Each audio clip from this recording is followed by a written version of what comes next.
Alright, so real quick I'm going to do this video. It's another update on the spreadsheet and how that's going. So I did a few things. I added a bunch of information, or started adding videos from Crixabos. I hope I'm pronouncing that right. His channel. Excuse me. Which I am so super happy about. Oh, there they go. Okay, videos. Yeah. So I started adding the information from these videos, which is fantastic because his build is different than mine, which means that we get more varied data. So I get more data for the spreadsheet. So great. If anybody else ever does that, please, same thing. Just tell me where the videos are. I'll enter the data, and that'll give us more data about different cards that I haven't tried or that I stopped trying or whatever.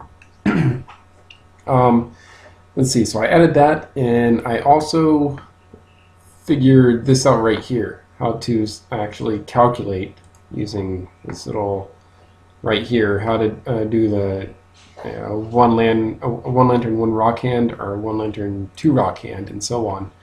And I did, where's it at? It's in there somewhere.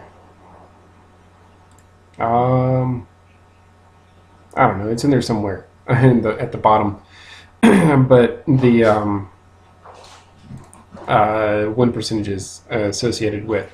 And I updated the data trends to reflect this, and it turns out that the one lantern, one rock hands have a pretty good percentage going on there. I mean, if you just have a shredder or you just have a bell, that's not necessarily, like, this isn't just shredder and just bell, but this doesn't count if you also have a lantern. So I calculated if you have a lantern with it, and it's actually a pretty good indicator of whether or not the game is going to go in a good direction. I didn't do the one lantern, two rock. I just went with one lantern, one rock for the most part.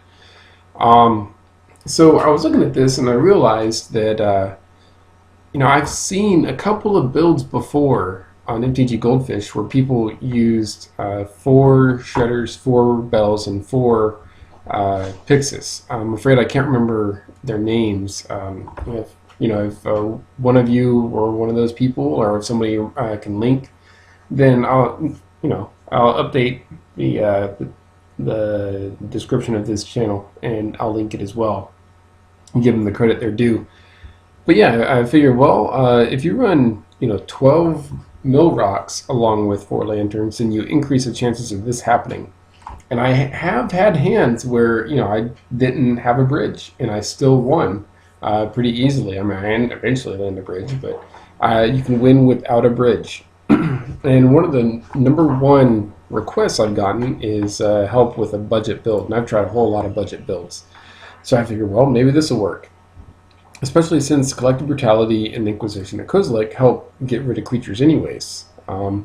So I built this. Oh, and Noxus Revival is really good. So what I did is I built this budget version. I'll link this in the description as well. And I tested out a couple games with it. And I'm going to record those games and upload that as, tonight along with this video. And yeah, I mean, it's pretty interesting how it went. Let's see. I also, I updated the matchup win percentage according with Crixabos data. Burn is now in positive win percents. So Burn is now a favorable matchup, which is super awesome. Tron is still super hard. That win percentage is slowly going down the more I play Tron. Let's see, what else did I do? I think that's about it. Oh yeah, Decklock and Decklock 2. That's where this stuff is. Load up. There we go. So if I do have one rock, one lantern, then the win percentage, and so on.